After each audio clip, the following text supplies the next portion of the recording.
26 opposition पार्टियों का finally एक अलायंस हो चुका है और इस अलायंस का नाम सुन के चाय वाले चचा को ना कल सुबह जरूर कॉन्स्टिपेशन होने वाला है। इस अलायंस का नाम है INDIA इंडिया, यानी कि इस टाइम पर बातें ये चल रही हैं सोशल मीडिया पे कि आने वाला 2024 का जो चुनाव है वो एनडीए बनाम इंडिया होगा। ये अपने आप में काफी बड़ा वाला मास्टर स्ट्रोक है और ये चाय वाले चचा टाइप का मास्टर स्ट्रोक नहीं, एक प्रॉपर मास्टर स्ट्रोक इसलिए भी है क्योंकि इस टाइम पर जितने भी गोदी मीडिया के लोग थे, जितने भी राइट विंगर लोग थे, वो सारे के सारे इसी इंडिया वाले स्टेप के ऊपर चर्चा कर रहे हैं और इसको एक तगड़ी पॉपुलैरिटी मिल रही है। सोशल मीडिया पे काफी ज्यादा इस टाइम पर ट्रेंड कर रहा है ये टर्म इंडिया। और आगे बढ़ना चाहता हूं और थोड़ी सी और चीजें दिखाना चाहता हूं। आज जहां पर 26 पार्टियों की, अपोजिशन पार्टीज की मीटिंग चल रही थी, वहीं दूसरी तरफ चाय वाले चचा पूरी तरीके से बौखलाए पड़े थे, लेकिन ये बात मानने को राजी नहीं है कि वो बौखलाए पड़े हैं। आज सुबह उन्होंने वीर सावरकर एयरपोर्ट का उद्घाटन किया और ये एक सरकारी कार्यक्रम था, आप याद रखिए इसको एक सरकारी कार्यक्रम था, लेकिन इसमें बीजेपी की एक स्पीच घुसेड़ दी गई चाय वाले चचा के द्वारा। मैं आपको सुनवाना चाहता हूं और जरा आप इस पार्ट को सुन के खुद बताना कि क्या कहीं से भी ये आपको सरकारी कार्यक्रम लग रहा है? क्या टैक्स पेयर के पैसे पर इस तरीके से चुनावी रैलियां होनी चाहिए, नहीं होनी चाहिए? सुनिए इसको जरा एक बार। ये जो जमात इकट्ठी हुई है ना, उनके कुनबे में बड़े से बड़े घोटालों पर, अपराधों पर इनकी जुबान बंद हो जाती है।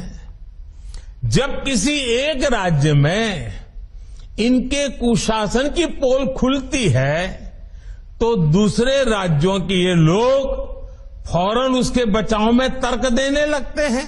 ये जो जमात इकट्ठी हुई है ना, इस टोन में ही साफ पता चल रहा है कि आखिरकार चाय वाले चचा कितने ज्यादा बेचैन हैं, कितने ज्यादा पगलाए पड़े हैं इन 26 पार्टियों के मर्जर को लेकर के। इस 26 पार्टियों के मर्जर के बाद एक और मीटिंग आज सामने निकल कर आई है जहां पर एनडीए अपने 38 पार्टनर्स के साथ मीटिंग कर रहा है। सोचो भाई, थोड़ा टाइम पहले कहा जाता था एक अकेला सब पे भारी, लेकिन आज पता चल रहा है कि एक अकेला जो था वो एक थकेला हो चुका है और सब पे भारी की बात तो छोड़ दीजिए, टाए टाए फिस हो चुकी है मिस्टर थकेला की। इसके साथ इस कार्यक्रम में से एक और पार्ट आपको सुनवाना चाहता हूं जहां पर चिचा ये कह रहे हैं कि वो अपोजिशन पार्टी के बारे में बात कर रहे हैं, लेकिन मुझे और पता नहीं देश की जनता को ऐसा क्यों लग रहा है कि शायद चिचा अपने ही बारे में यहां पर बात कर रहे हैं। स्वयं को ट्रोल करने की अगर टेक्निक आपको किसी सीखनी है तो चाय वाले चीचा से सीखिए।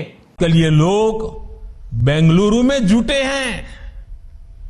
एक जमाने में एक गाना बहुत मशहूर था, मुझे तो पूरा याद नहीं है लेकिन मुझे याद आ रहा है। भैया अगर आपको अपोजिशन पार्टी से फर्क ही नहीं पड़ता, अगर अपोजिशन पार्टी सबसे बड़ी करप्ट है, देश की जनता उनको देख ही नहीं रही, उनको पूछ ही नहीं रही, उनकी सच्चाइयों को जान रही है, तो आखिरकार आप इसको लेकर के 10-10 मिनट का, 15-15 मिनट का भाषण क्यों दे रहे हैं, वो भी एक सरकारी कार्यक्रम के अंदर? बौखलाहट साफ आपकी भाषा में नजर आ रही। चिचा झूठ मत बोलो। एक चेहरे पर कई चेहरे लगा लेते हैं लोग, एक चेहरे पर कई चेहरे लगा लेते हैं लोग। वैसे तो ये जो गाना मोदी जी ने याद दिलाया, ये अपोजिशन की मीटिंग के ऊपर फिट बैठता ही नहीं, क्योंकि एक चेहरे की यहां पर बात ही नहीं है, काफी सारे चेहरे हैं। यहां पर मोदी जी ये कह रहे हैं कि यहां पर एक चेहरा डिसाइड हो चुका है और क्या मोदी जी उस एक चेहरे से ज्यादा परेशान है, इसलिए इस तरीके से इस टाइम पर बौखलाहट सामने आ रही है। और अगर एक चेहरा यहां पर डिसाइडेड नहीं है, जैसा कि बीजेपी ऑलरेडी बोलती है कि भाई अपोजिशन पार्टी का तो ये हिसाब है कि कई चेहरे हैं इन गठबंधन के, तो भाई अगर कई चेहरे हैं तो ये गाना तो फिट बैठता ही नहीं यहां पे। इसी साथ इस भाषणबाजी में यहां पर चाय वाली चीचा ने एक बात ये भी बोली कि ये जो अपोजिशन के लोग हैं इनके लिए फैमिली फर्स्ट है और नेशन नथिंग है, मतलब परिवारवाद सबसे ऊपर है और राष्ट्रवाद इनके लिए कुछ भी चीज नहीं है। लेकिन इन चाय वाली चीचा को याद दिलाना चाहता हूं कि आज शाम को जो मीटिंग ये कर रहे हैं एनडीए की, जहां पर इन 38 पार्टियों में एक पार्टी है एलजेपी, जहां पर भाई और बेटा रामविलास पासवान के विराजमान बैठे हैं। उसके बाद एक और दल है जिसका नाम है एनसीपी, जो कि अजीत पवार का फैक्शन है यहां पर। अब ये अजीत पवार शरद पवार के कोई पड़ोसी या फिर कोई उनके बिजनेस पार्टनर तो है ही नहीं, ये उनके डेफिनेटली परिवार का एक हिस्सा है और ये बात पूरे देश जानता है यहां पे। इसके अलावा अपना दल भी यहां पर एक पार्ट है 38 पार्टियों में से, और अपना दल जो है वो भी एक परिवारवाद में से ही निकली हुई पार्टी है। और लास्ट आपको बताना चाहता हूं, जेजेपी जो है ये भी चौटाला परिवार की ही पार्टी है। चाय वाले चीचा लगता है परिवारवाद वाली बात बोलने से पहले अपनी लिस्ट को देखना भूल गए थे यहां पर चाय वाली। अब जहां पर अपोजिशन पार्टीज की इस पूरी मीटिंग की बात हो गई, इंडिया की बात हो गई, लेकिन अब मैं आपको दिखाना चाहता हूं कि आज जो एनडीए की मीटिंग होने वाली है 38 पार्टीज के साथ, उसमें आखिरकार किस किस लेवल की छोटी मोटी पार्टियों को उठाकर बुलाया गया है। अपने स्क्रीन पर इसको देखिए, यहां पर एक लिस्ट आपको नजर आएगी, जिस लिस्ट में पहले ही 10 नंबर की अगर बात करी जाए तो 9वें नंबर पर ऑल झारखंड स्टूडेंट्स यूनियन भी है यहां पर, यानी कि यहां पर स्टूडेंट्स यूनियन को बुलाया गया है। चीचा कितने डेस्परेट हो गए चाय पिलाने के लिए, ये आप इससे समझ ही सकते होंगे। इसके अलावा अगली लिस्ट में आपकी नजर डालना चाहता हूं, एक और पार्टी है जिसका नाम है हरियाणा लोकहित पार्टी। आपको बता देना चाहता हूं कि इसकी हरियाणा में सिर्फ एक सीट है। बात करी जा रही है यहां पर एक अकेला, ये एक थकेला पड़ चुका है पूरी तरीके से अकेला, मतलब एक एक सीट वाली पार्टियों को और जो स्टूडेंट्स यूनियन होती है उसको बुला करके दिखाया जा रहा है कि भाई देखो कि हमारी टीम कितनी ज्यादा बढ़िया। भी ऐसा क्यों करा जा रहा है? ऐसा इसलिए किया जा रहा है क्योंकि अगर गठबंधन की सरकार बनती है तो ये एक प्रावधान होता है कि प्रेसिडेंट पहले उस वाले गठबंधन को बुलाता है जिसके पास सबसे ज्यादा पार्टीज होती है। अब यहां पर 26 पार्टियों की बात करी गई अपोजिशन की तरफ से, इसलिए यहां पर चाय वाले 56 इंच चचा जो है वो 38 पार्टियों की बात करें। अब इन 38 पार्टियों में से 30 पार्टियां ऐसी होंगी जिसमें कोई दम नहीं होगा, लेकिन सिर्फ नंबर बढ़ाने के लिए 38 की बात करी जा रही है। इस 38 वाले आंकड़े से यह भी हमारे को समझ में आता है कि चाय वाले चचा जो है ना, उनका चाय का दूध पूरी तरीके से फट चुका है।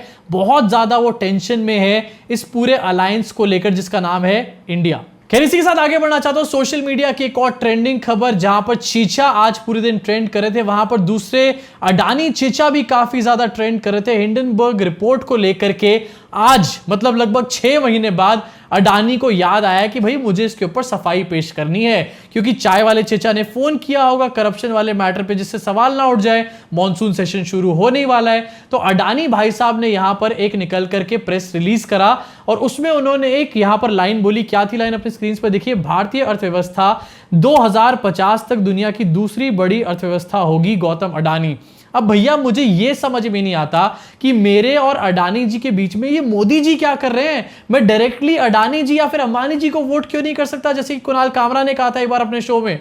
भैया वो लैंग्वेज यूज करी जा रही है अडानी के द्वारा जो बीजेपी अपनी रैलियों में यूज करती है। आखिरकार ये चल क्या रहा है यहाँ पे? अडानी अपने लिए जवाब देता देता यहाँ पर बीजेपी के लिए जवाब देना कब से शुरू कर चुका भैया।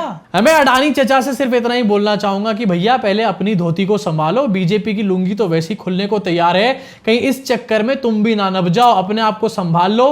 हिंडनबर्ग ने जो तुम्हारे ऊपर इल्जाम लगाए हैं उसका क्लैरिफिकेशन दो। इंडिया की अर्थव्यवस्था कहां पहुंच जाएगी इसके ऊपर भाषणबाजी करने की जरूरत नहीं है यहाँ पर आपको। आगे बढ़ना चाहता हूं, एक और ट्रेंडिंग खबर आपको दिखाना चाहता हूं। चंद्रयान 3 में यहां पर चीचा को एस्ट्रोनॉट तो बना ही दिया गया है, लेकिन चंद्रयान 3 से रिलेटेड एक न्यूज है जो कि आपसे छुपाई गई है। क्या है न्यूज? अपनी स्क्रीन पर देखिए। चंद्रयान 3 लॉन्च पैड बनाने वाले इंजीनियरों को 17 महीनों से नहीं मिली है सैलरी और एक रिपोर्ट से पता चला है। सोचिए, जहां पर एक तरफ चचा फ्रांसवा घूम रहे हैं, अमेरिका जा रहे हैं या फिर यूएई जा रहे हैं अपने प्राइवेट प्लेन में बैठ करके, वहीं दूसरी तरफ जो साइंटिस्ट यहां पर इसरो के चंद्रयान का लॉन्च पैड बना रहे हैं उनको 17 महीनों से तनख्वाह नहीं दी गई है। भाई यहां पर कौन सी देशभक्ति चल रही है, मुझे समझ में नहीं आ रहा। और इसी के साथ आना चाहता हूं अपनी आज की सबसे आखिरी खबर के ऊपर, जो एक्चुअली में बहुत ज्यादा इंटरेस्टिंग है मेरे हिसाब से।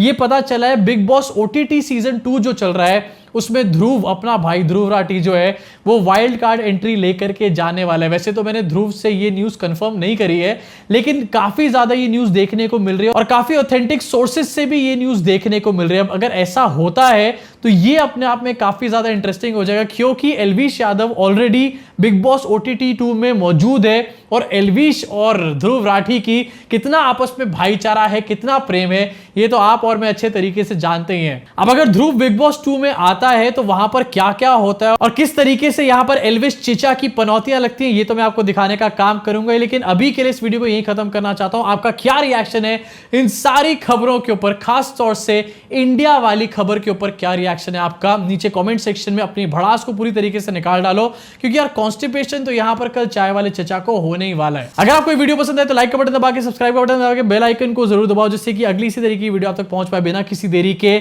और भैया ध्रुव जो जाने वाला है बिग बॉस OTT में, उसकी अपडेट भी आप तक पहुंच पाए बिना किसी देरी के। मैं आपसे मुलाकात करूंगा इस चैनल के अगले वीडियो में।